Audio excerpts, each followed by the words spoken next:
Good afternoon, everybody.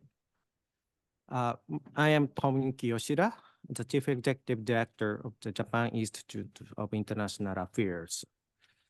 It is my great pleasure to welcome all of you to today's seminar, jointly organized by the United Nations Information Center, UNIC, and the Japan Institute of International Affairs, JIIA. Today's theme is effective, inclusive, and networked multilateralism, fit for the 21st century. People on the globe face unprecedented complex web of challenges. Wars and conflicts outbreak in various quarters on the planet. Weak governance and socioeconomic uncertainty in various states generate a huge number of displaced students and their desperate migration. Though, as the great power competition intensifies, the Security Council of the United Nations failed to achieve common ground on keeping and restoring international peace and stability. Due to the growing tension and division among the countries, multilateral institutions cannot effectively address to the pressing global agenda, such as climate change, sustainable development goals, international health, inequality, and the poverty of development countries, among others. Emergence of new technologies, particularly those of artificial intelligence, may give us enormous promises for peace and prosperity of human beings, but may pose new threats at the same time. These critical issues require global solution through a more inclusive, networked, and effective multilateralism, reflecting the realities of today's international society. The Summit of the Future, convened by United Nations Secretary General Antonio Guterres, will be a pivotal moment for revisiting and reinforcing global governance and the people's collective future. Today, we are honored to have Mr. Guy Ryder, the United Nations Under-Secretary General for Policy, joining us as main guest speaker this afternoon. Mr. Guy Ryder is at the forefront of shaping the upcoming summit conference taking place in New York this September. We are also joined by distinguished leading experts of Japan for the panel discussion. I hope today's seminar will be an opportunity to enhance your awareness of global governance and multilateralism, then to identify the sources of the crises and even elaborate our thoughts and perspective to figure out solutions. I look forward to vibrant and interactive discussions. Many comments and questions from the audience are also encouraged, both on-site and online. Now, let me hand over the microphone to esteemed moderator, Ms. Miki Ebara. Ebara-san is former editor-in-chief at NHK. She was stationed in London, New York, and Bangkok as an international correspondent. I'm acquainted with Miki in person at Bangkok. She was awarded many prominent international journalist prizes. Now, the floor is yours, Miki, please. Thank you, Mr. Yoshida. It's great to see you again. Hello, everyone. My name is Miki Ebara. I am a journalist and a former United Nations correspondent of NHK. It's a pleasure to moderate today's event. We have a special guest, Mr. Guy Ryder, Under-Secretary General for Policy of the United Nations since October 2022, correct? Before assuming the current post, Mr. Ryder served as the Director General of the ILO in Geneva. We also have Professor Mieko Nakabayashi of Waseda University. She is an expert of political science who has also served as a member of Japan's House of Representatives. and Ambassador Motohide Yoshikawa, a veteran diplomat who served as the permanent representative of Japan to the UN from 2013 to 2016. He now teaches at the International Christian University in Tokyo, among others. Welcome, everybody. So now we'd like to have Mr. Ryder to deliver a keynote speech. The floor is yours. Well, Ebara-san, thank you very much indeed. And thanks to everybody who's brought us together this afternoon for this very important conversation. I really appreciate it. And what I would like to do is to introduce you to the Summit of the Future that will be held in New York in September. It will bring the leaders of the world to the United Nations to try to do exactly what the title of our meeting reflects, to build a more effective, inclusive, and networked multilateralism. Why?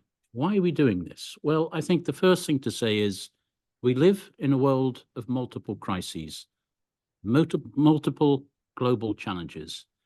I woke up this morning and I turned on the television, and the first item was a new report from the United Nations. 120 million people in the world displaced by natural disasters, war, and conflict. Exactly the population of Japan. That should concentrate our minds. Just think of the degree of human suffering from that particular crisis. And the conflicts in Gaza, the conflict in Ukraine, and many more make the headlines every day. And we don't seem capable of putting an end or preventing those conflicts. And at the same time, in this very hot afternoon in Tokyo, climate change is running ahead much more quickly than our capacity to respond to it. In Japan, you're very much focused on the Sustainable Development Goals, but we're not delivering the Sustainable Development Goals. Only 15% are being delivered. It's not a good scorecard. And I could continue on this list of global challenges for which there don't seem to be effective responses. And I think it is totally normal that people therefore ask the question, what is the United Nations doing? Why are we not collectively able to construct effective responses to these multiple crises? I think it's a normal question, and I think it's a question to which the United Nations and its member states, because in the end, the United Nations is its member states, needs to provide a reaction. And that is precisely what the Summit of the Future is designed to do. We intend in New York in September to adopt what we are calling a Pact for the Future, a very action-oriented, impactful agreement of 193 member states. Getting consensus of 193 member states is not an easy job, but to address a number of the key areas where we need to change, where we need to improve. Let me just give you an idea of the substance of what is going in the Pact for the Future. Firstly, sustainable development. We have the unfinished business of the 2030 agenda. As I've said, we're way off track. We need to rededicate ourselves to the Sustainable Development Goals. People blame COVID, people blame the war in Ukraine. No, we were off track before these diversions. So we need to rededicate ourselves to sustainable development if we are to address those underlying issues of poverty and hunger in the world, where our progress of previous times has gone into reverse. Secondly, we need to deal with international peace and security issues. You think of Gaza, you think of Ukraine, but think of this as well. That traditional UN peacekeeper, that man or that woman with the blue helmet, you all know them. They are leaving different countries. They've left Mali in West Africa. This year we'll be leaving the Democratic Republic of the Congo. Our mission has left Sudan. Iraq is in question, Somalia. Something is not working effectively with the United Nations traditional peace operations. So we need to look again at prevention, at how to stop conflicts happening, how to keep the peace, how to enforce the peace, and how to deal with new threats to peace and security. We are faced today with the possible application of artificial intelligence in lethal autonomous weapons. Think what that means. for the prosecution of war. And think about the militarization of outer space. It sounds like science fiction, but it's happening today. We have to address this in what the Secretary General calls a new agenda for peace. We have to get serious about peace and security once more. We are also going to address technology and the new emerging technologies. We are all aware, I think, that the extraordinary technological transformations we're living through can do an enormous amount of good. That's our history. Technology brings progress, and yet it is not bringing progress for everybody. The history of the last decades is technology has benefited some, but not others. So we have to make technology work for development and make it work for humanity. And at the same time, we have to work out how we are going to govern, put in place the guardrails for things like artificial intelligence, new biosciences, which have very important downside risks, to put it politely. Some would say they contain existential risks. This sounds like a technical challenge. It's a highly geopolitically charged challenge. And then we are going to give a particular accent to youth and future generations. Young people need to be more engaged in the work of the United Nations. I think it is a frustration for many at the United Nations that young people, who I suspect are temperamentally favorable to the UN, like the ideals of the UN, but see it as a very distant and not very easily understood organization. They need to come to the UN. They need to participate in our work much better.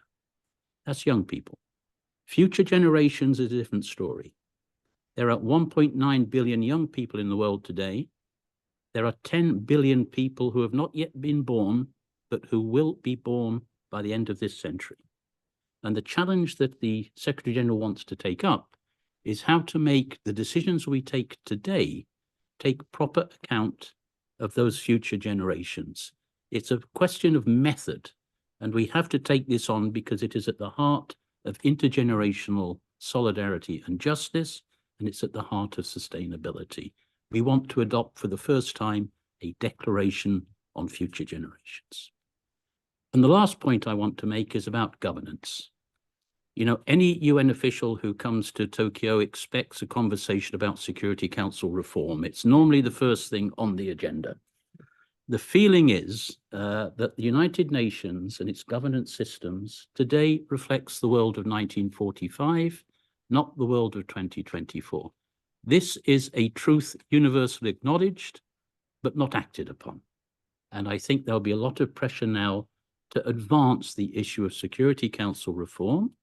And by the way, exactly the same criticism of the Security Council can be applied to the International Monetary Fund and the Bretton Woods institutions, which were put in place at the same time as the Security Council and which still have the hallmarks of 1945 and do not operate in a way that benefits the developing countries that they need most to respond to. These are some of the challenges. When the Secretary General proposed the Summit of the Future, he put the challenge down in very stark terms. If we carry on our current path, this leads to breakdown. If we're able to change, reform, and improve the UN system, we can make a breakthrough on all of the global challenges we have before you. And that is exactly what our summit is trying to do. There's an awful lot more to say, but I will stop now and then perhaps come back to your questions. That's already quite a lot on one plate. Just a very quick question now. How many days are the summit? And do you think leaders can agree on something in those, so probably short time? I'm tempted to divert your question to the ambassador who's sitting 2 steps down because he's done this job. I haven't. But the answer to your question is it's 2 days, but the negotiations are taking place right now. Normally we cook the meal before the leaders arrive. That's a secret. Thank you. So I would like Professor Mieko Nakabayashi to just give us your comments on what Mr. Ryder just stated. Mr. Ryder, thank you very much for your comprehensive explanation of how important the United Nations is for today's life of ours, as well as the people for the future. And I completely agree with you how important the United Nations is shouldering its mission and trying to serve for the people all over the world. But at the same time, in Japan, as you mentioned, the Security Council reform is such a big issue. And the current conflicts in Gaza, Ukraine, all sorts of things cannot be somehow efficiently addressed because of the current permanent Security Council members and their disagreements, obvious disagreements. Also, looking at from a political science perspective, the political populism is becoming so difficult for us to deal with. And we haven't quite clearly analyzed what political populism is. However, the power is rising currently. And what they are saying is they are against globalization, globalism, against educated debate or people who are more educated and trying to make things or discuss things more scientifically. Therefore, for example, global warming and climate change, those are sometimes considered to be not true for some people. And that kind of incredible position or claim is getting popular somehow. Not only, for example, in the United States, as a certain former president is claiming, but in anywhere, in Europe, even in Japan, some younger people are sucked into that group of belief. It is almost a belief.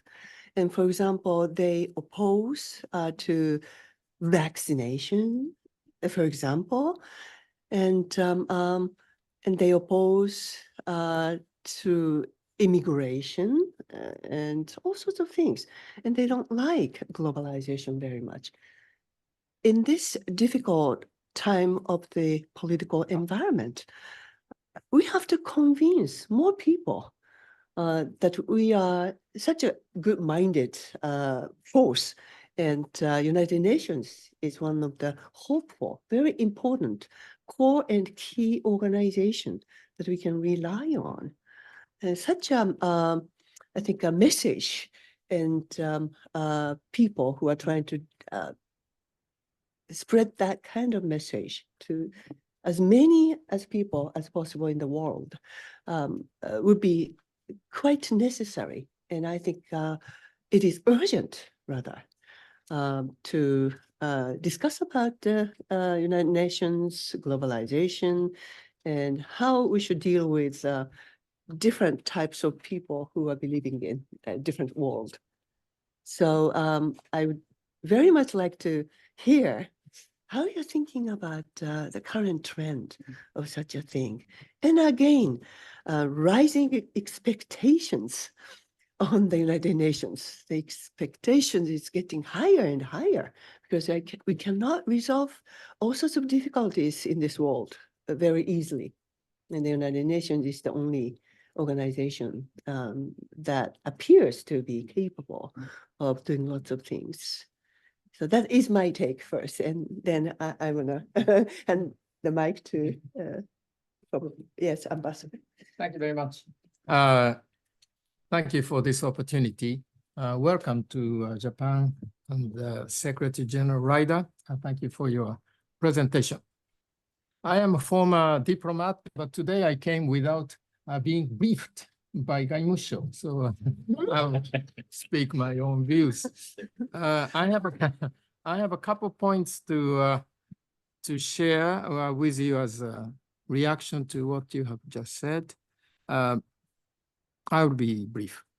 First point is the Summit of the Future in September may be held under somewhat difficult circumstances.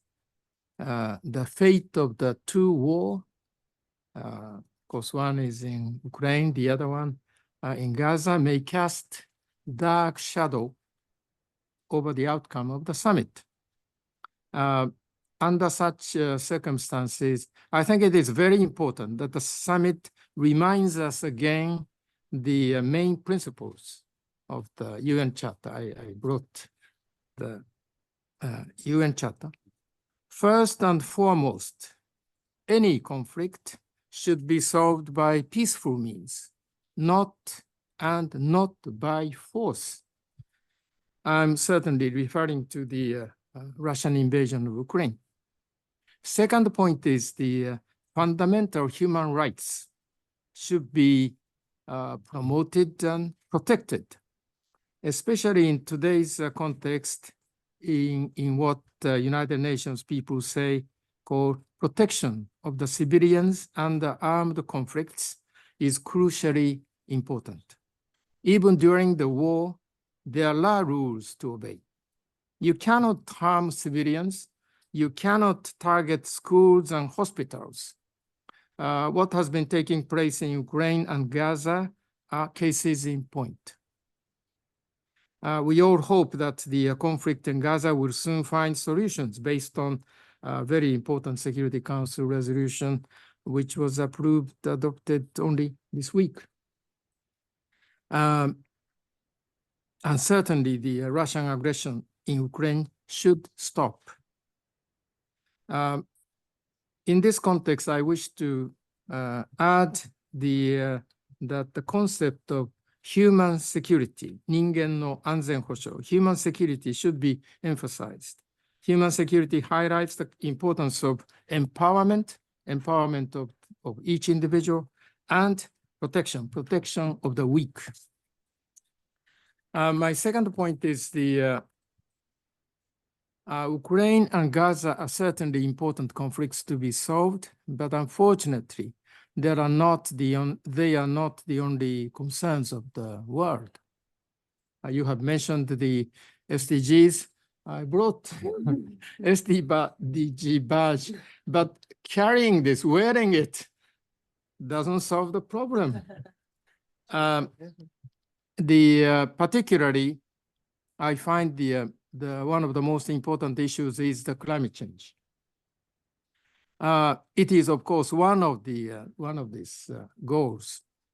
I underline the importance of climate change, partly because I had the honor to sign the Paris Agreement in New York in April 2016 on behalf of Japan.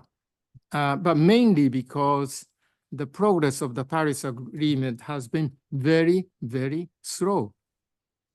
The climate crisis is one of the three existential threats that the Secretary General Antonio Guterres listed recently.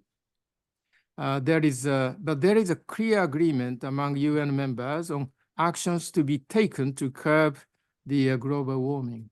I hope the summit will highlight this climate crisis, and you also already alluded to it.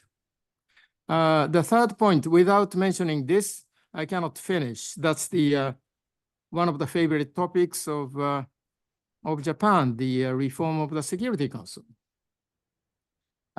You also referred to it as the fifth pillar of the agenda. UN Charter did not foresee one of the permanent members of the Security Council who is given the special responsibility to defend the Charter intentionally, I emphasize intentionally, commits gross violation of the Charter by invading its neighbor.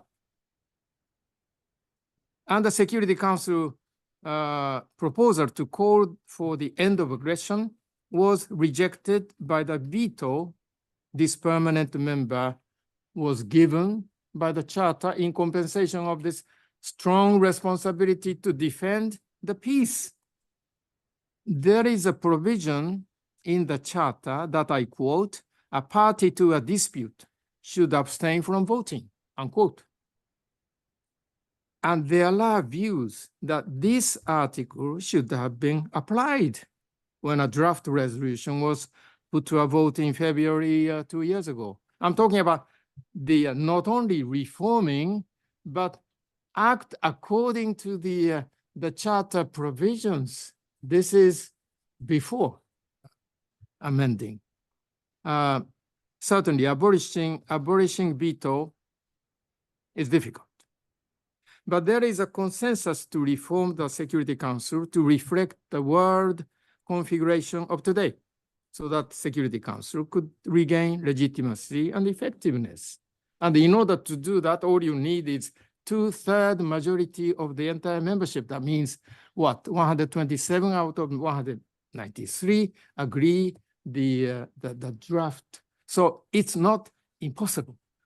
That's what I want to emphasize. I hope the summit, as you spoke, Mr. Ryder, give new impetus to the reform of the United Nations, Bretton Woods institutions to focus on this. Finally, I wish to end my initial statement by underlining the importance of dialogue. The world seems to be even more divided, not bipolar, multipolar, it's very many polars, more divided than before. We often hear assertive voices who claim only their views are right. But we don't as often hear voices who emphasize a need to listen to the others. From my 42-year experience as a diplomat, I believe the essence of diplomacy is to find a compromise through dialogue. Compromise through dialogue, not assertion and go home. I hope the summit of the future will create a platform of dialogues, not the platform of the monologues. Thank you very much. Thank you very much. Where should we start? There's so many issues that have been addressed and we should discuss, but we will begin discussion among us, the panelists first, but I will make sure to save the last 20 or 25 minutes or so for questions from the audience here and audience who are both here and online. So please be prepared to raise your hand or send in your questions online. So Mr. Ryder, what stood out the most?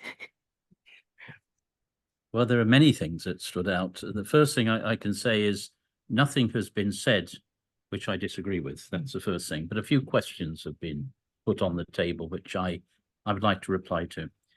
And I think both Professor Nakabayashi and Ambassador Yoshikawa referred to the same thing. Just put aside all the specific challenges and problems that we face.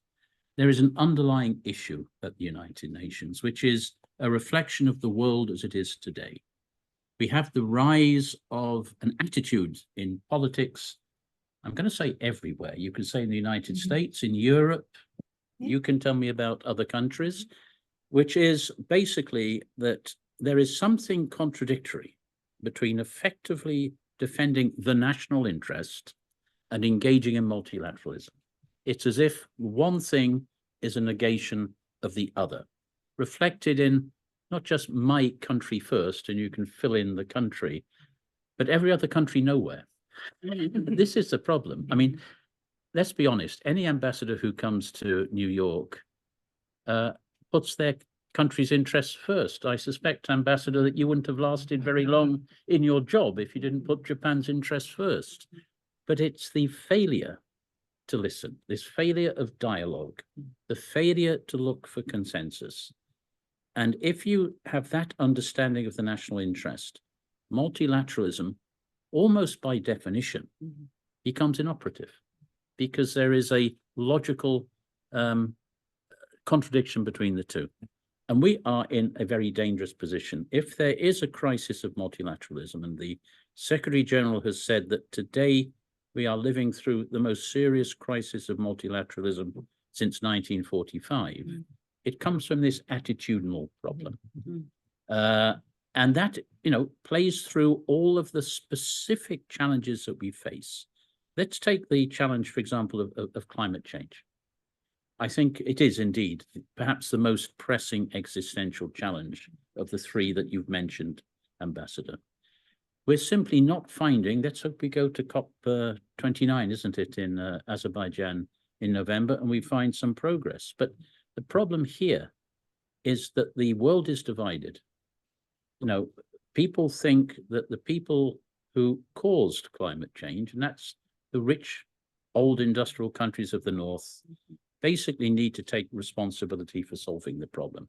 So the developing and emerging economies look at the industrial economies and say, pay up, you've got to finance our climate action.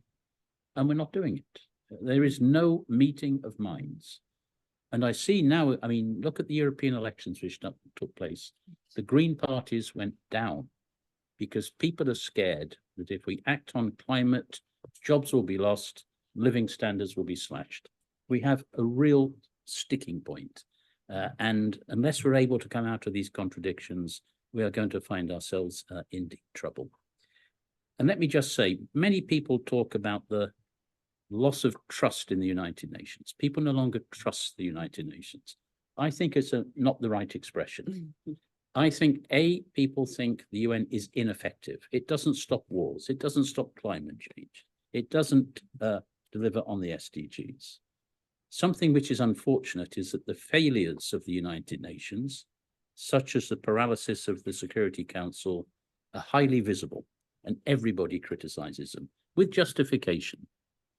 But the successes are sometimes less or invisible.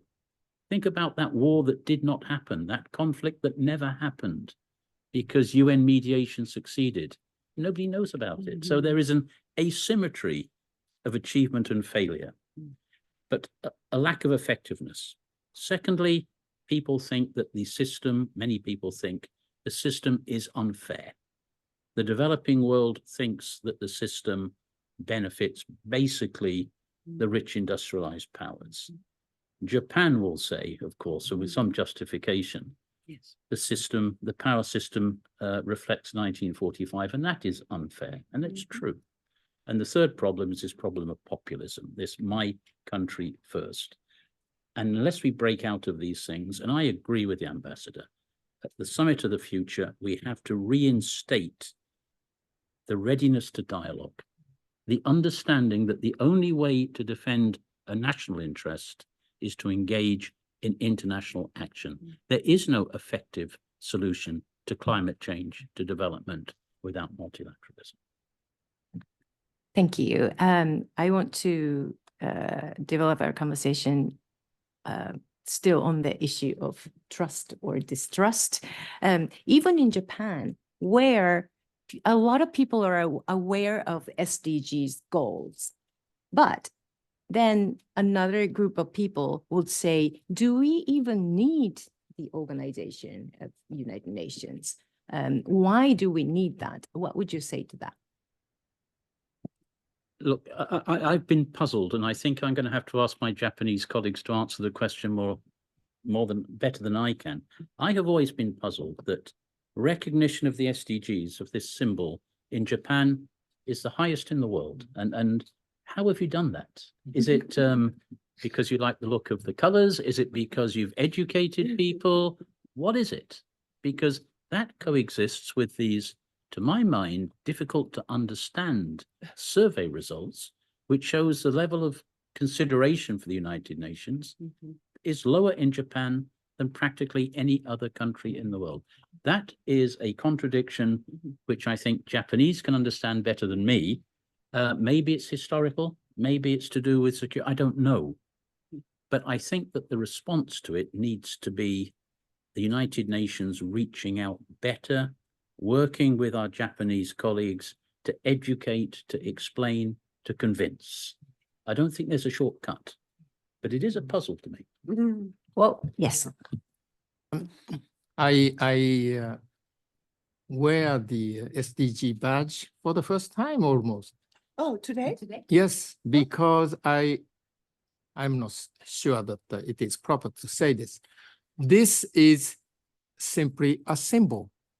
What matters is action. But this is proof that if you are executive of a company, that my company acts according to the rules of SDGs. And the shareholders expect to hear that. And this is linked, thanks to the media, linked to the performance, not the performance, the image of a company. And I'm not sure how many people know this was born in the United Nations. So I am not sure. Maybe everybody knows. So this point aside, I want to look at this not the globalism later, but just to finish this, there is clearly a mystery why Japan's public opinion on the United Nations has been so low. 40% views United Nations in favorable, 50% negative, compared with the another defeated country of the Second World War, Germany, 68% in favor, less than 30 negative. So you wonder, what's this all about? My short answer is there is the image of United Nations delivers everything. Japan, after the war, trusted United Nations to keep the world safe, including Japan safe. And the result has been miserable, according to that view. So those who had high hope, deceived. Another group view United Nations is the product of the victors of the Second World War. So as you say, Japan is not given a proper place. So those were, from the beginning, skeptic. Nothing has happened in the Charter Amendment, so their views never changed. So if you put together those who are deceived and those who have, from the beginning, negative toward the United Nations, 50% against. I think that's how I see. So there are lots of things to be done. So this is a successful story. The SDGs, popular among the Japanese population, including children. At school, lots of education, the teaching has been done. So I think this is one of the places where we could change the image to the positive. Professor Nakabayashi, you mentioned about the widespread of my country first. That's right. Everywhere. How does that affect the proposition of multilateralism? Well, before talking about it a little bit, because Ambassador just mentioned about SDGs, may I just share my take on it? Yes, please. And regarding SDGs, when I was teaching globalization class at my university, first day I would show the SDG goals to the students. And it is such an effective way for the students to understand what the international society should be concerned with. And that made this concept very popular. And lots of students know about SDGs also. At the same time, if you think of corporate governance, usually ESG is the core concept of corporate governance. However, I know lots of scholars who are talking about SDGs. One of the way to understand ESG of corporate governance.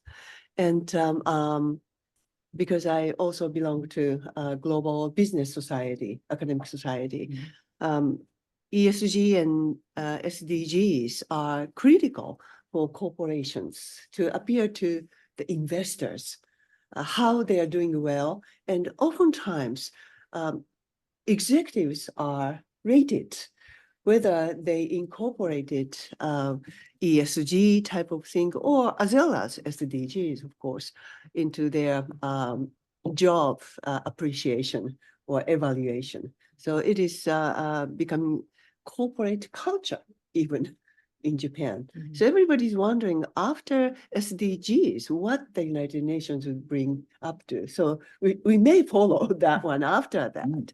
So there is a huge curiosity about that in Japanese society. And it is rather a mystery that whenever we go to overseas, we don't see SDGs pin that we can see everywhere here in Japan. So how come United Nations is not doing as well as in Japan, rather outside of Japan? So it is our actually big question. Maybe, well, the press office in Japan, in Tokyo, is doing well for Japanese side in the name of United Nations. By the way, regarding the populism and the difficulty of institutionalizing our political beliefs and systems and bringing things, bringing people together. It is indeed becoming increasingly difficult, not only Europe or the United States or in Asian countries. We are pretty divided. And the conspiracy theories are also becoming very popular, and educated conversations, as we do always, for example, in this room, are considered to be something that they do not like. And the problem is some politicians are taking that powerful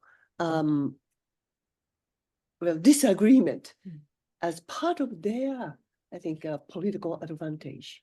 Therefore, for political leaders and students or voters should be aware of that kind of force is really trying to get us into distrust of our institutions, government or international organizations, or even educated school of people, and so on. We should really aware of it and try to bring that issue all the time and compare them and how legitimately we are trying to act for peace and welfare of human being.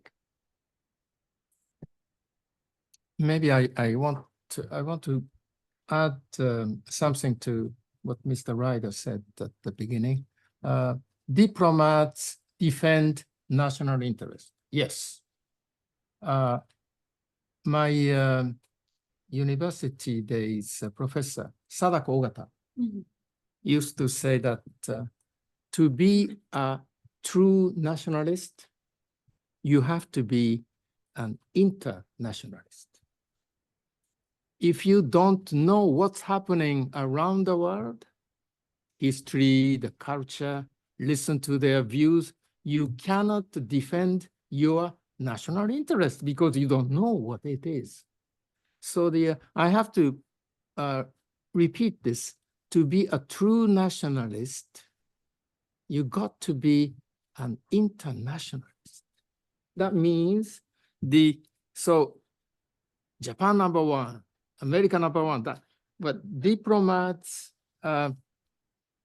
defend the national interest, but at the end of the day, you have to compromise. In this process, you have to be an internationalist because your opposite number has to win something and bring it home. You cannot win 100%. So I think this is the essence of this national interest, diplomacy, the United Nations work. So I am not quite comfortable to say that my work is to defend national interests without qualification. So otherwise, this word gives a somewhat wrong or different image. That's what Mr. Ryder. I wonder if I can follow up on that and also something that the professor said before. Let me add to what the ambassadors just said, which I 100% agree with, by saying you also have to defend national interests by playing within the rules of the game. International law, humanitarian law, the rules of war. And at the moment, we have a situation in which it seems that the rule of law is now being ignored or violated, not only in a very flagrant and obvious way, including by a permanent member of the Security Council, but without consequence. So there is a beginning of a sense of impunity, of generalized impunity taking hold. And I think this is very dangerous because it corrodes the basic rules upon which multilateralism resides. And if you take away that normative framework and this agreement that we all play within that framework, then you have a very dangerous situation, I think is happening. Just to follow up on what the professor said about this feeling of distrust. Yes, I think all public institutions are facing crises of trust or of confidence.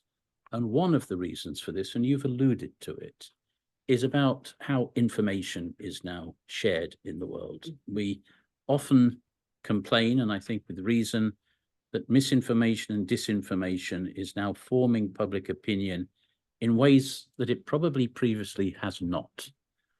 That has to do, I think, with the means now of communicating information. And I'm sitting next to a journalist, so I have to be careful here. But this is corroding confidence. People don't trust science. People don't trust politicians. People don't like experts. They're sometimes from a different world. And this is basically a situation which needs to be addressed. By the way, in the margins of the Summit of the Future, the UN intends to publish some principles of public information integrity, the things that we need to do to safeguard the integrity of public information, which is so important to the formation of global opinion. How has the UN been countering, such fake news and distorted information about the UN or about, and it was prevalent when at the time of like COVID. COVID's a great example, isn't it? And everything that was said about vaccinations and continues to be said about vaccinations, which is a strong propellant of populist views, is a great example. I mean, basically, up until now, the UN has simply tried to A, adhere to its values, and B, adhere to scientifically substantiated paths of action. So if you look at the difficulties that the World Health Organization, part of the United Nations, faced during the epidemic, we had to weather those objections. We just had to fight for them. But now we are having these, in recognition of these problems, we are in the process of formulating some global principles to protect the integrity of public information.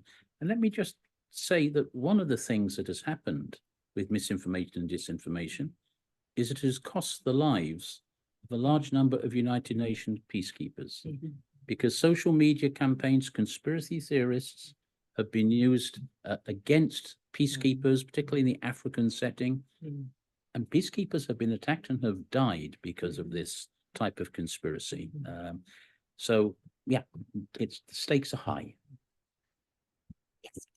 I think disinformation, misinformation, conspiracy theorists are really threatening our existence, because the climate change is such a huge problem, whether we can really exist.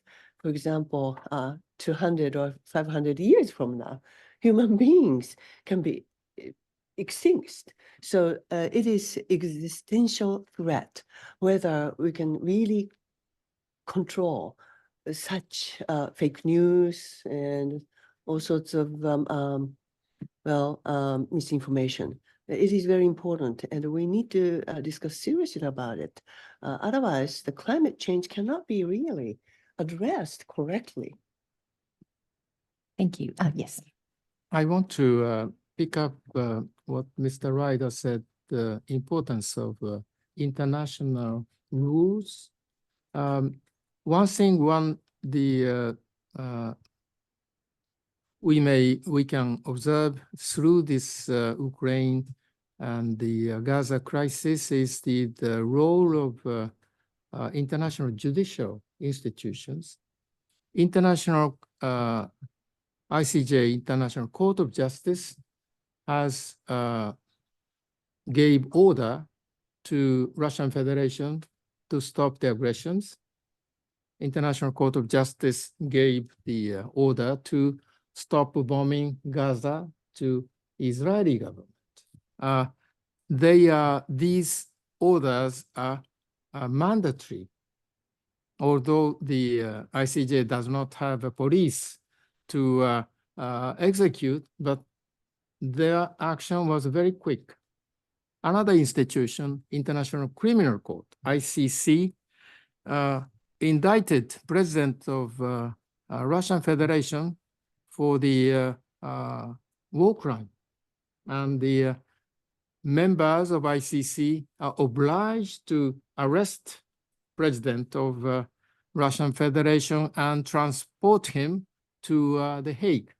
This has not happened, but apparently the President of Russian Federation avoided going to South Africa because South Africa is part of ICC. So there is some effect. ICC also started the investigation on the Prime Minister of Israel, as well as the leaders of Hamas over this what has been happening since the 7th of October last year. So these institutions, ICC is not the United States, Russia, China don't belong to it. But anyway, I find this rapid reaction by the international judicial organizations is something we should remember and strengthen. ICC is Japan is the largest contributor to the ICC. I hope United States and China should join, and we want to be a third largest contributor. But I think this has to be recorded. Thank you. I agree with the ambassador. I think the rapid reaction of these judicial bodies has something which could encourage us. What discourages, of course, is the fact that their mandatory decisions are being ignored. And think back, where has international justice been effective and really made a difference? Rwanda, ex-Yugoslavia, it worked. And this is also this issue of unfairness. When we're a small country in the south, you do it. Another country with powerful friends, you don't do it. And this is this sense of unequal application. And Cambodia. So what needs to be done to change that situation? I just would like to turn to the issue of reform of the United Nations, not only Security Council, but United Nations system as a whole. But first of all, Mr. Ryder, do you see there's a general consensus among the current permanent members of the Security Council that there needs to be some sort of a reform? Do they think that there should be some reform? It is correct to say, and it's unprecedented, that even the 5 permanent members of the Security Council, who one might expect to resist change because they have interests to protect, each one of them has acknowledged the need for reform. President Biden has come to the last 2 General Assemblies and spoken in favor of reform of the Security Council. And the other P5 members, permanent members, have done the same. There are 2 ways to look at that. One is to say they are sincere, but they have very different ideas of what that reform should consist of, and so it doesn't progress. Secondly, you can say, well, it's all very well coming to New York, making that speech in the full knowledge that nothing is going to happen, so it's a free gift.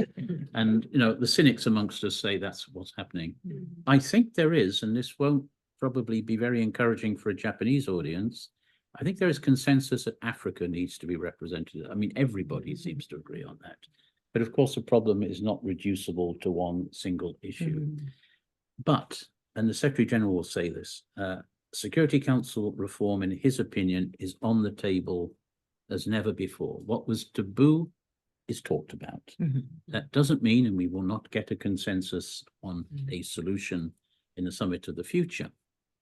It won't happen tomorrow, but there does seem to be a new dynamic in place, which could lead, I think, us to be more optimistic without excessive optimism that these reforms can take place. Right. Ambassador Yoshikawa. I think this is, I have observed this reform, Security Council reform, since 1993, when this working group set up. I was appointed as director of the United Nations Political Office.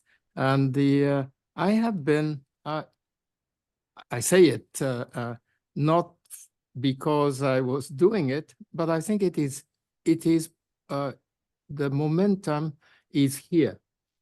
The question is how to move this forward. There has been waves.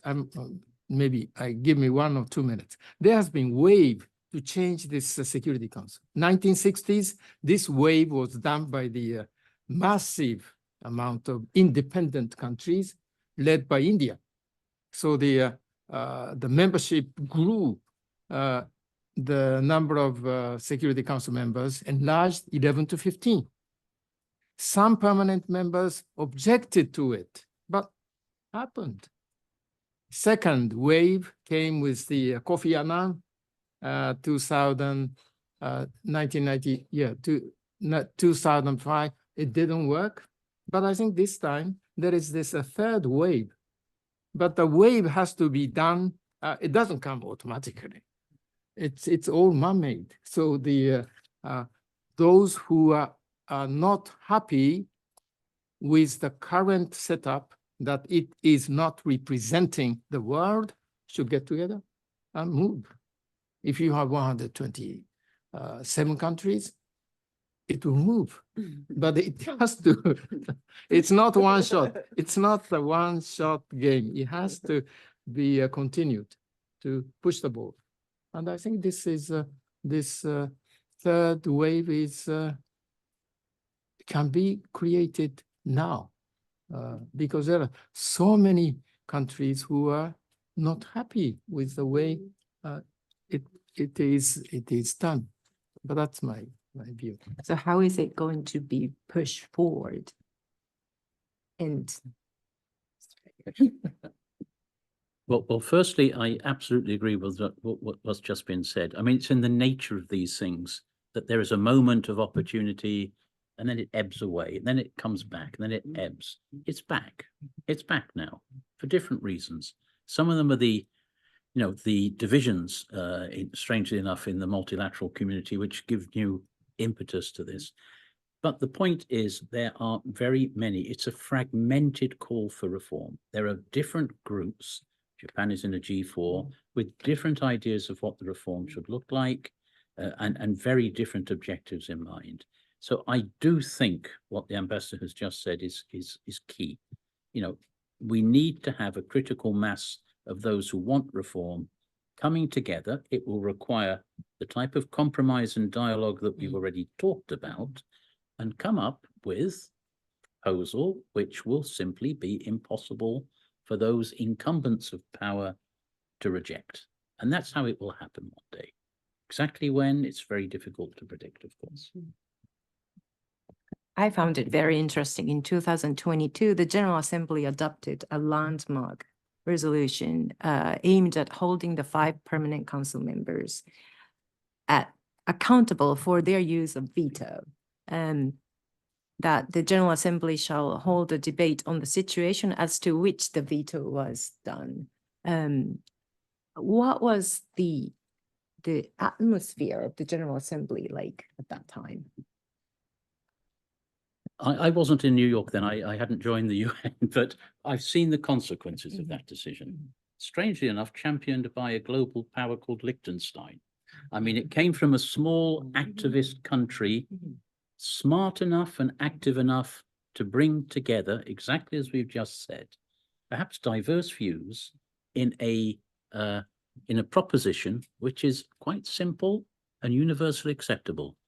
If you make use of your privilege of using the veto in the Security Council, you are held accountable, as you've just indicated. You have to come to the General Assembly and explain why you did it.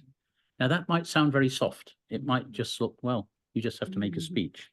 It's more than that. It actually matters because it actually creates a debate which enables member states to say what they think about the use of a veto. It is a real accountability function. And I think it's been seen as a very significant step in all of the issues that we're talking about in a final destination of more fundamental Security Council reform. And it's historical because it's never done before. Okay, so I would like to take questions from now. From the floor first, please tell us your name and affiliation, and please make your question concise. And Japanese or English, both okay. Yes, please. Okay, Ebara-san. My name is Tom Oku. I used to be a banker in the international field. So I'm a bit impressed that Mr. Ryder said every country needs to follow international rule of law. So my question to Mr. Ryder is, my proposal is to whether the United Nations ask member nations to set the rules or introduce a law in each nation to prohibit bribery, corruption. My take is always the issues Mr. Yoshida mentioned in the past. Well, there is many reasons of our today's difficulties, but economy, money, profit is the driver for everyone. Each government official want to get money, corporation get money, and that's always opportunity for corruption, bribery. And well, advanced nations obviously have the rules, but not many nations in the world doesn't really follow precisely. So I just wonder whether your opinion, how the United Nations to introduce some rules to all UN member nations to introduce a law and enforce effectively, and that will reduce the divide between rich and poor, more fair rules, and well, make the economy better and effective. What do you think? Well, firstly, I think it's an extremely important question. I mean, I think the issue is not setting the rules, it's enforcing the rules. Anti-corruption rules exist. Enforcement is a problem. We know that illicit financial flows, for example, out of Africa, exceed development assistance going into Africa. This is not a marginal issue. It's a very, very big issue. The UN interface with business, a so-called global compact, which was set up by Kofi Annan, added anti-corruption as one of the 10 principles which companies should abide by when they join the Global Compact. So I think my answer to your question is the recognition of the need to stamp out corruption, the need to have better tools to stop illicit financial flows are well recognized. I think we still have to construct the complex mechanisms that allow these worthy principles to be translated into action. My point is this is a public policy question, no doubt about it. It's a matter of public policy. Corruption should be stamped out. But at the same time, we need to engage private business because in the end, who are paying bribes? I mean, where does this come from? So we actually have to engage. It shouldn't be public policy that has to be enforced against the will of businesses. We have to engage businesses, the vast majority of which, of course, wish to act in a proper manner to try and work out how to stop this. In the same way as we've tried to work out how to stop the sale of goods which arise from improper activities, be it forced labor, be it blood diamonds and the rest. But there's a big job to do. And you allow me, and given who you are, I think the interface between the United Nations and the business community is one of fundamental importance. A great deal of progress has been made. I used to run the International Labour Organization, where business was actually part of the organic structure of the organization. And I think we simply have to do better in engaging the efforts and the insights of business in what we're trying to do. Thank you, sir. I think it's important. As Nakabayashi said, it's kind of a broader meaning of corporate governance, SDGs. Corporations need to aware that everyone's watching your activities. So, well, I agree. Thank you. Saki Uchi with the Yobiri Shimbun of Japan. I have a question to Mr. Ryder and then to Ambassador Yoshikawa. First to Mr. Ryder. Every nation, including Japan and Europe, is preparing for what if Mr. Trump comes back to the Oval Office. And seriously, you could have a president who would write on his official website, he rejects globalism and embraces patriotism. So what is the UN's sort of a backup plan for in Japan, there's a new term called Moshitora, what if he comes back? And then to Ambassador Yoshikawa, Mr. Ryder has mentioned that there's a consensus that African nations should be at the Security Council. Do you think, would it be acceptable to Japan and the G4 if as a first step, there would be a Security Council reform and say 2 African nations would come? And then would Japan and the G4 think that would be a first step that could lead to a second step, which might include the G4? Or would Japan and the G4 think that if we expand and the window would close for another 30, 40 years, and that would not be good? Thank you. Well, I don't think it will surprise the questioner or anybody in the room if I say that the results of the November presidential election in the United States is a subject of lively conversations at the United Nations, mostly in coffee bars, not in meeting rooms, let me say. And that probably gives you a flavor of the situation we are in. I mean, the official line, of course, is the United Nations works with the elected governments of our member states. That's what we do, and it's what we did when Mr. Trump was elected to his first mandate. And we will do exactly the same. Now, quite what that will look like, quite what the realities of that relationship will be, I don't know. I simply do not know, and I don't think anybody here can predict. So we'll deal with it as we have in the past. And he would not be, if he were to say such a thing, the only head of state or government who decries globalism and talks about the defense of the national interest in the ways we've agreed is unhelpful to multilateralism. We have it already today, but it is a big country, isn't it? To answer the question, I said in order to materialize any proposal to amend the UN Charter is you need 2/3 majority of the membership. That means roughly 127. Africa has 54 votes. Any proposal that the Africans don't support would not fly. But is it have to be a common African position of 54? I am not sure. Because the last time the entire package was not adopted or put to a vote was Africans could not put their views together.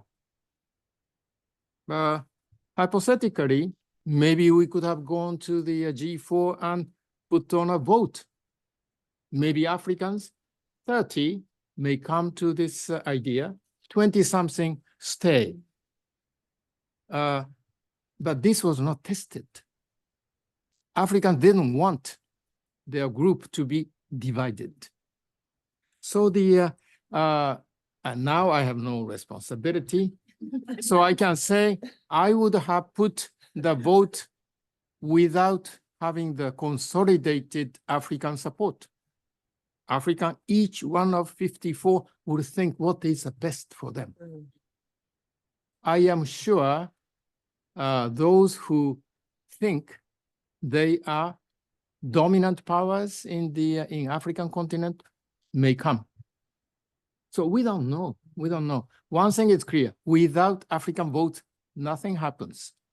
That's for sure. And same applies for Asia, Asia Pacific, 54. If there are no, unlike Africa, Asia Pacific from the very beginning does not belong to the same there is no binding rule for the policy, but Africans, yes. So I think we have to either take 54 or 35. That's the vote count is the last thing. That goes to democracy. How many votes we can get? I think it is the phase that this third wave has to go. That's my view. Thank you. Very interesting. Please.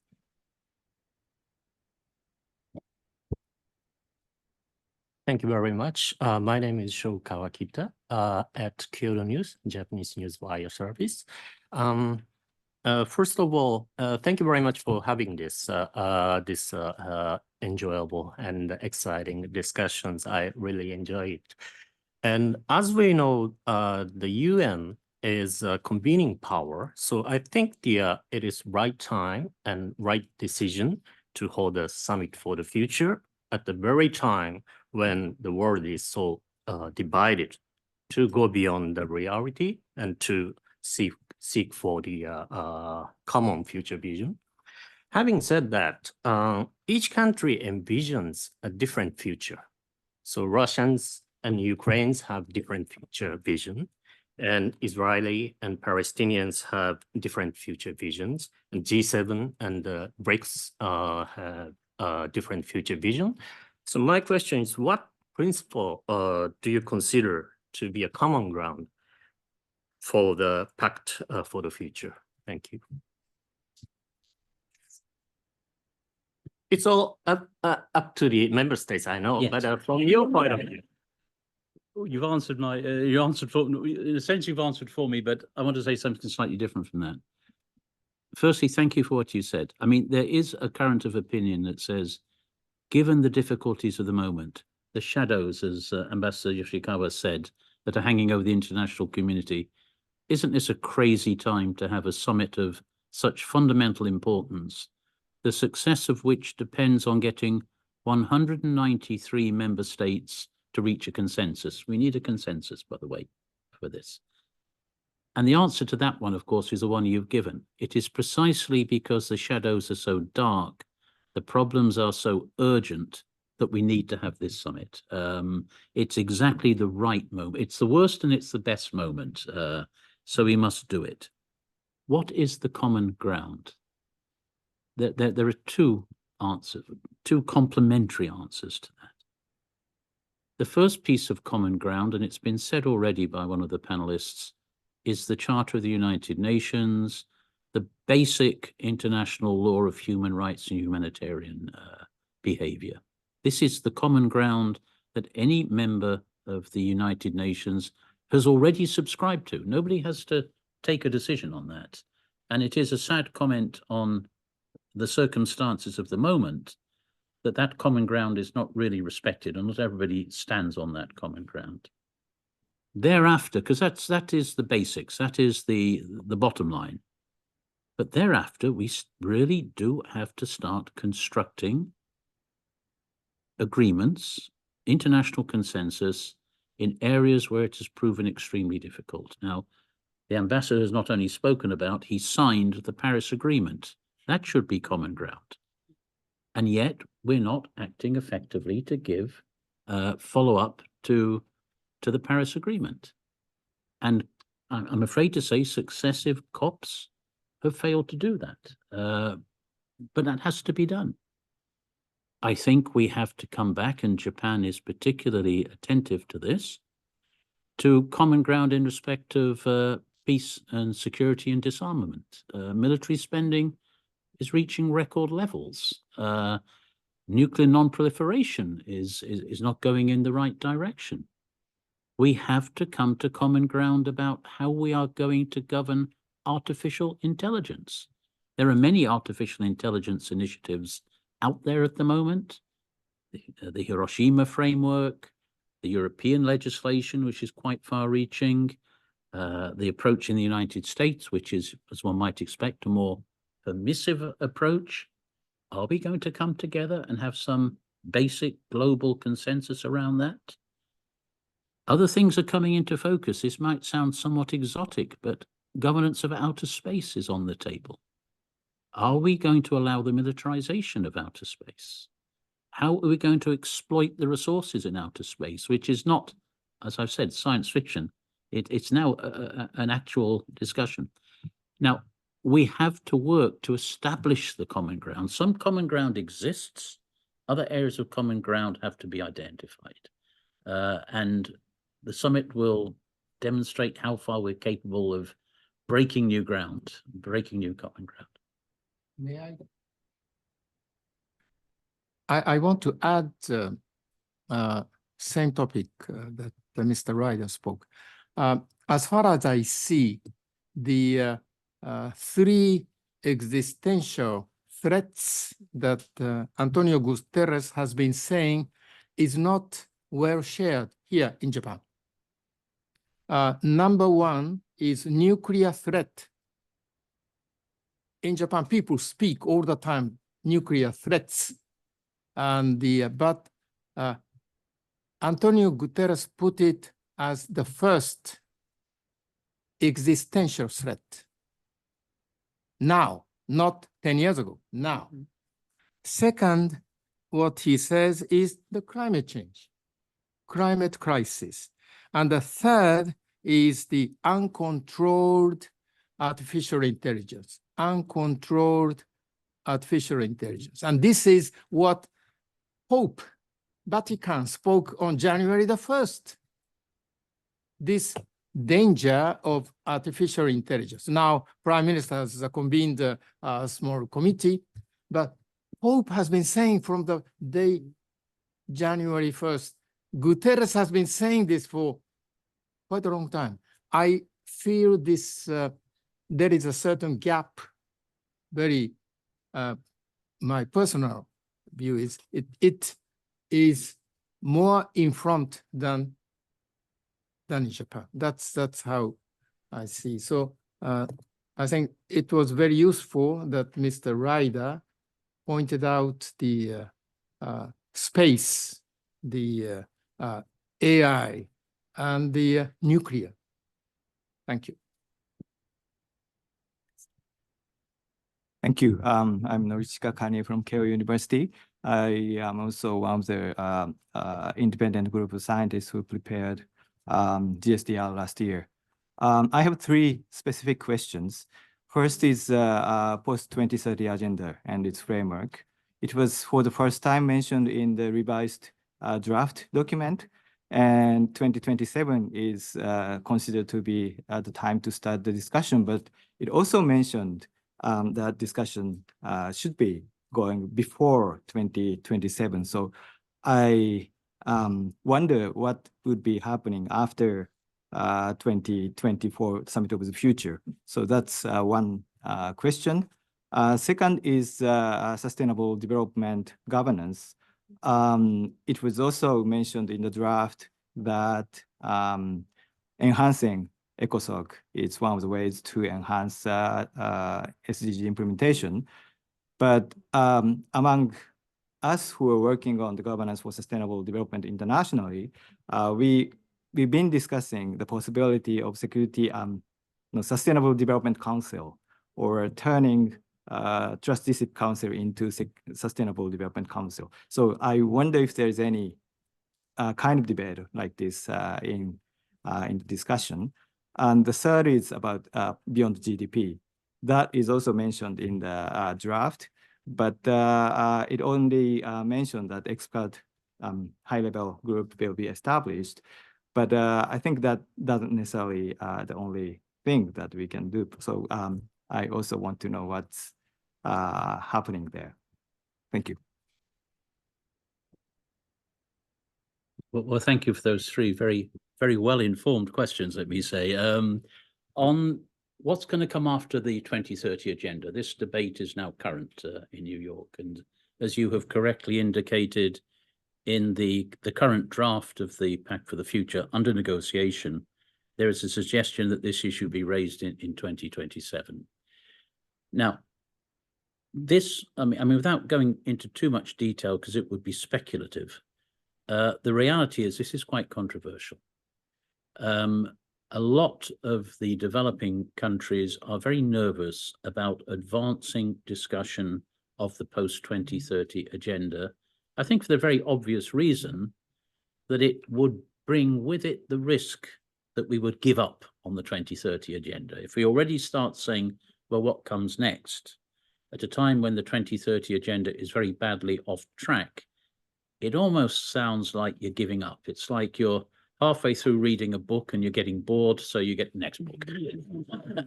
So that's difficult. I think there's a much more pragmatic political issue here too. We will have a new Secretary General of the United Nations in 2027. And I think there is a thought out there that proposing what comes after the 2030 agenda probably belongs to the incoming Secretary General of the United Nations. I mean, there's a logic, there's a political logic to all of that. So this is still under negotiation. I have to say, in a world and in a UN where very little is easy to achieve consensus, the 2030 agenda has the extraordinary merit of having absolutely consensus support. There is not one member state who speaks against the 2030 agenda. It's like a global public good, and that should not easily be discarded.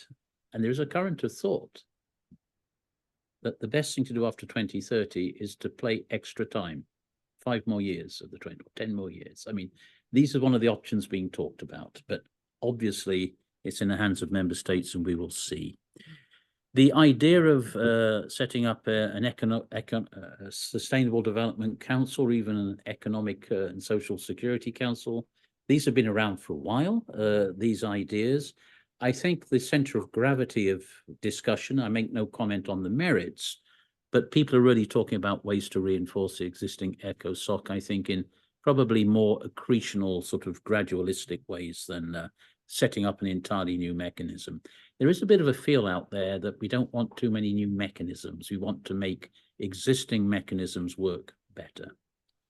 Beyond GDP, this is the idea for, so everybody is clear, the idea of developing a measurement, a metric that would not replace gross domestic product, but would complement it to give a much better, more reliable and accurate reflection of development progress. I mean, GDP, which measures economic growth in a very, very straightforward way, It's very valuable, but it's considered incomplete. I don't think this is controversial, that the summit will give a green light to this technical work that you've referred to develop that metric. So the technical work, I think, will go ahead, and it's not simple. It's not simple at all.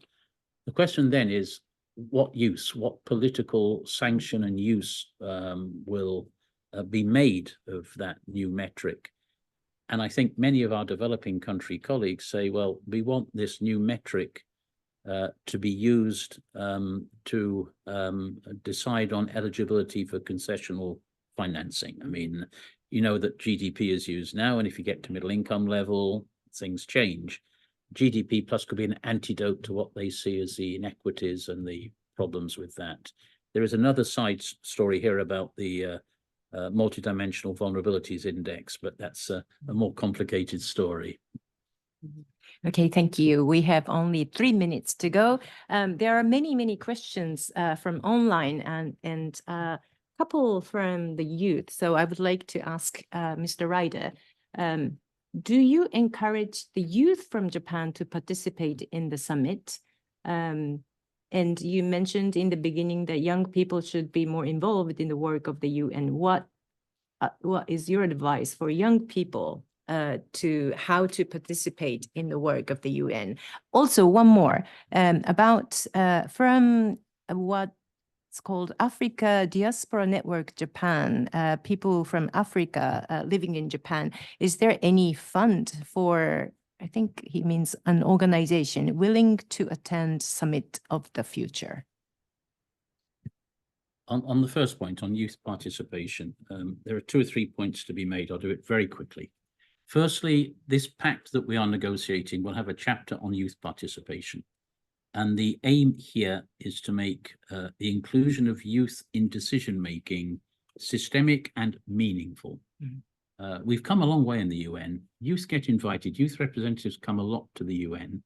They get to speak in front of the microphone, but they are saying, this is youth themselves, well, it's great to come to the meeting. It's great to have the microphone for 5 minutes, but if there is absolutely no consequence to my participation, maybe I won't come.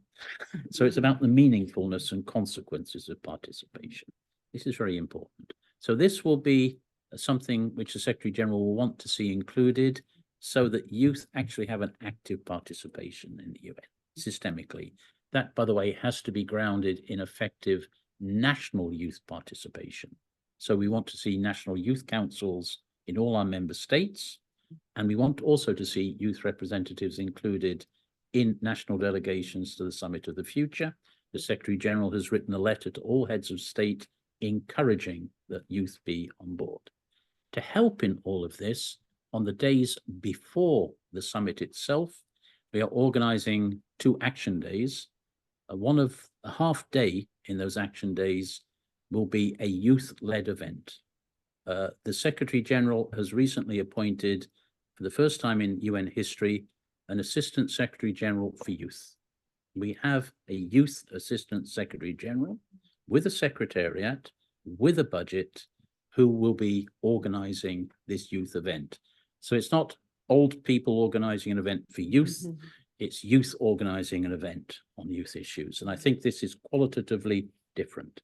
On the second question, there is some funding, there is funding available. We're working with the UN Foundation with different sources and donors.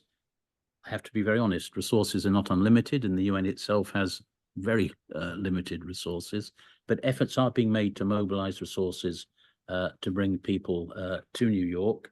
I participated with many other colleagues at the UN in a civil society conference in Nairobi in preparation for the Summit of the Future in the month of May. There were 2,000 participants, 70% from Africa, 40% were young people with a very high level of knowledge. They could have been very comfortable in this discussion and a very high level of enthusiasm for the Summit of the Future. So we are taking concrete steps. Thank you. Is it okay to just extend for 2 minutes? Yeah, because I would like to give each participant 30 seconds for a closing comment. Ambassador first. No, I spoke enough. I thought first of all, the fact that the Undersecretary General in charge of the Summit of the Future came to Tokyo and not only meeting the foreign minister, but also share your views, answer questions, is very important. Very important. I very much appreciate this forthcoming, the attitude. I thank the UN Information Center. I am sure she has moved behind this. I hope this entire sort of process would make a little bit of change, and I hope the next year's Pew Research has, instead of 40, a little higher percentage of positive evaluation of what United Nations is doing. Thank you. Thank you, Professor. Thank you. I completely agree with Ambassador Yoshida, and your presence here in Tokyo and Japan means a lot. It is very important for us to understand what United Nations is working on and trying to bring us to where and so on. Also, young people in Japan should also participate in United Nations activities and even to be employed so that our maybe understanding and feeling of the United Nations will become more familiar and understandable toward the future. Also, United Nations is located in New York, and I'm sure that American politics is affecting your position a lot. And I was, when I was young, I was at the United States Senate Budget Committee for 10 years, working siding with the Republican side. And they were saying that the United Nations is such a huge international bureaucratic organization. But for you to come here and give your personal responses to the questions, and that somehow made us feel that, well, it is not just a humongous bureaucratic institution, but there are well-minded people trying to make our world a better place. So I really appreciate your time and effort to speak to us. Thank you so very much. Mr. Ryder, your last comment. I'm going to say exactly the opposite of the two previous speakers, but yet agree with them. Because from my perspective, the importance comes from people like yourselves and those listening online, and I hope many other Japanese citizens getting into this conversation. Because frankly, we can hope that governments will come to New York and be more amenable and open to dialogue and understand the national interest in this broader scoping. We can hope for it. But the best way to make it happen is for people, first lines of the UN Charter are we the peoples, right? Not we the governments.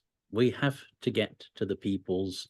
If the people tell their governments they want certain things to happen, I don't say it's automatic, but the chances of it happening will make all the difference. And that's why conversations such as this one, and I mean this sincerely, they're tremendously motivating for me, but they're tremendously important for the UN. And I hope, and with our services here in Tokyo, all opportunities should be taken to multiply this, because there is no substitute.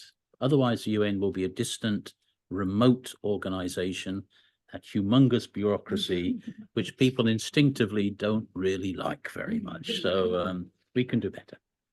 Thank you very much. So I would like to pass to Ms. Nemoto, please. Thank you very much, Ebara-san. Please join me to give a big, big applause to the speakers and also Ebara-san, who moderated lively discussion. So thank you so much. I am so pleased that in partnership with JIIA, Japan Institute of International Affairs, led by Yoshida-san, that we have been able to organize this seminar at a key moment, critical moment leading up to the Summit of the Future in September. As you heard today, the Summit of the Future will be a very important milestone moment for transforming the multilateralism into a more efficient, inclusive, and networked system. As it transpired from today's discussion, oftentimes national interest and global interest are regarded in competition. But when so many crises are transcending beyond the national borders, we cannot protect national interests without international solutions. So at the same time, as you heard, the process is about rebuilding trust when mistrust and trust deficiency are the norm of international relations, unfortunately. It is crucial to have more candid dialogue between decision makers and the public in our international institutions. And dialogue, mentioned so many times during today's discussion, is key to rebuilding trust and to ensuring international decisions are shaped by the concerns and hopes of people across the globe. For that, I would like to emphasize that we need your interest and your enthusiasm. We need to use your passion and action to implement solutions and to persuade the governments to act. And the UN Information Center in Tokyo, my office, in our humble capacity, would like to contribute to that process. So please stay tuned about the Summit of the Future. And thank you very much for your lively, active participation. Thank you so much.